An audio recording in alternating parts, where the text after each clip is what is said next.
Back in 2010, S&T put out an issue number 263, I think. It had two games in it from the Cold War Battle series, which is kind of an old school system, kind of revamped by Joseph Miranda. And in that issue, there was Kabul, a game on Kabul, and also a hypothetical game called Wurzburg um, Pentomic, which is a Cold War scenario in the late 50s that obviously never happened. Um, the Cold War battle system is interesting. It is old school. I mean, it's got locking zones of control, and it has a lot of features in it. But Miranda put in an events table for this game, which is interesting. And I'm going to be taking a look at Wurzburg Pentomic. Basically, you got the West German player and the Soviet player in this, and I think the game is about 9 or 10 turns long, and it's scaled at a hex is like 1 mile, and a turn is like 12 hours of time. And there's a number of special rules in here. The victory is determined by a number of factors, eliminating enemy units for one thing, but also exiting units off the other player's side of the map, which will gain victory points by doing that. Also, the control of Wurzburg. So it starts out in West German control, but the Soviets are presumed to launch an attack here. That's basically how this game works. There are rules for United States air power that can come into play, and the American units have some air mobility, so they can use helicopter transport, which is kind of an interesting thing. The Soviets also have air power, and also have helicopter transport if they want it. There are rules for river crossings, engineers, and artillery. So it is got a lot of nice chrome to it. There's also the potential for rubble to occur in urban hexes. So you got to be careful about using support in those areas without taking the risk of creating rubble and causing a loss of victory points. So I'm going to take a closer look at a playthrough of this game, Wurzburg Pentomic, and basically it shares a map with Kabul 79. So it's basically half of the map is for the Wurzburg Pentomic scenario. So we'll take a look at this game. This first picture is showing turn 2 of the game. I didn't take a picture of turn 1, but basically what happened is the Allies, for lack of a better word, lost the 14th Recon Regiment in an unfortunate combat, and yes, the Soviets also lost a unit, the 279 Tank Regiment, which is a powerful unit, but it only gave 1 point to the United States West German side. And so the way it left it was the Soviets had 9 victory points and the US only has 2. So on turn 2, there was no major event that happened here, but as you can see in the picture, the Soviets are coming in. And in the top right of the picture, you see the 57th Rifle Division coming in. And these are mostly battalion-sized units depicted here. Most of them are mechanized infantry, although the lead unit coming through on the road there is the 57th Tank Battalion. So my plan for that unit, for the 57th Rifle, is to come down this road, and you can see there are 2 blue units I think that's 3rd Infantry, that are in Margit Shahim, and that's that first area that I'm going to attack, and then below that is Wurzburg, which is where we eventually want to get to. Then the red units that are coming in are the 79th Tank Division of the Soviets, and when they came in, they ran into a U.S. 1st Infantry unit, and there was an exchange result in the fighting, and the American unit was eliminated. Then on the right side of the picture, you have the 39th Rifle Division. Again, mostly mechanized infantry battalions, but they do have one tank battalion as well as a motorized artillery unit.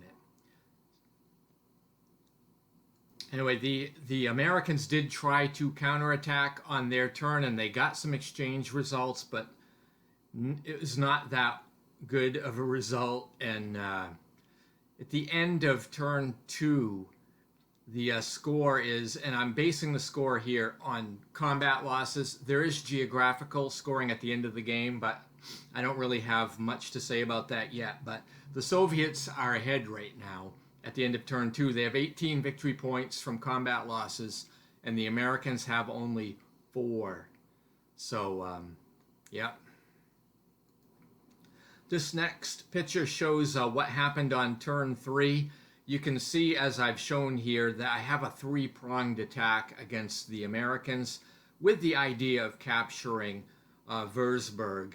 And what the Americans have been doing is using their artillery, which do have ranged fire capability, to try to stem the tide of these attacks. But what's mostly happening is the Soviets are successfully advancing and converging upon Wurzburg.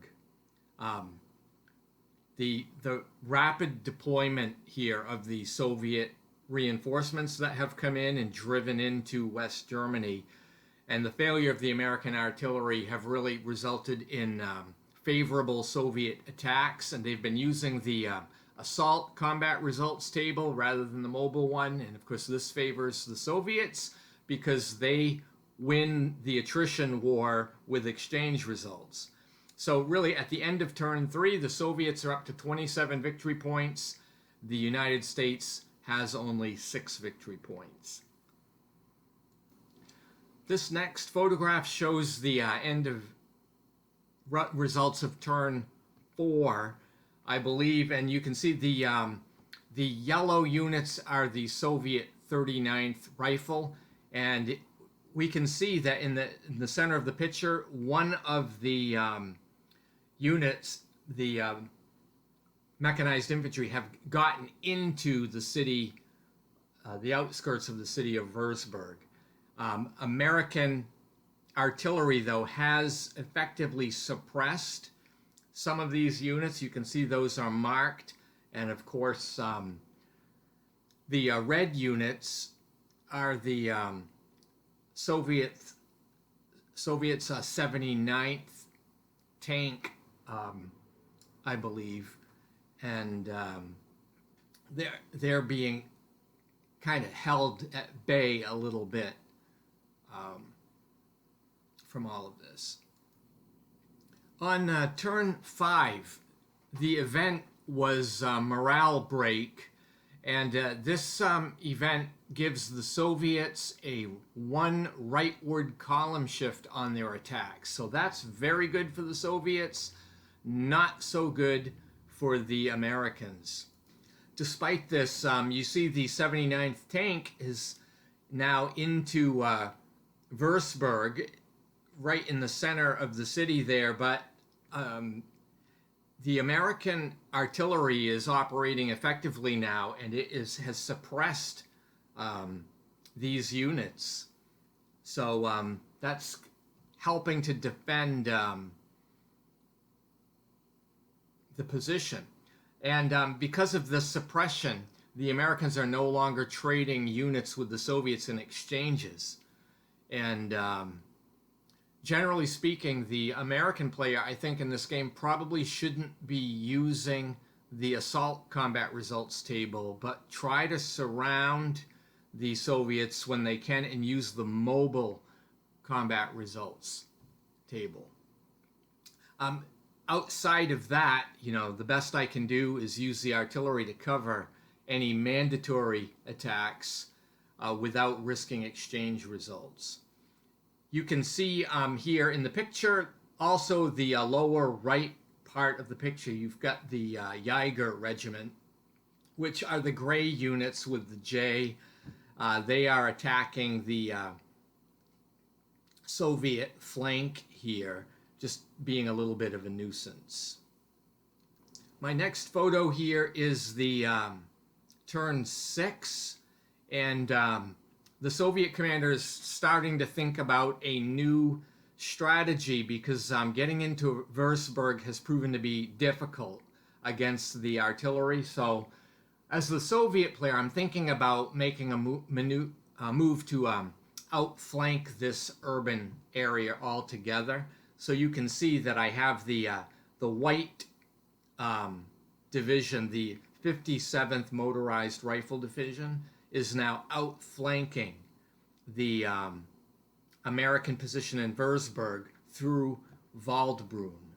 And you can see they get quite deep penetration. However, their lead units down at the bottom of the picture have been suppressed by artillery fire.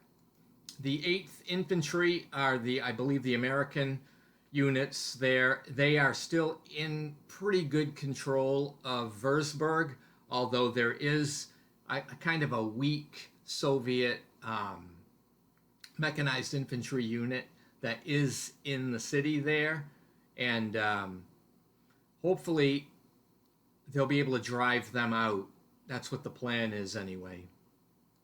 We're now on to turn 7 with this next photograph, and you can see the 57th Infantry, Rifle Infantry in the white. I have them circled here.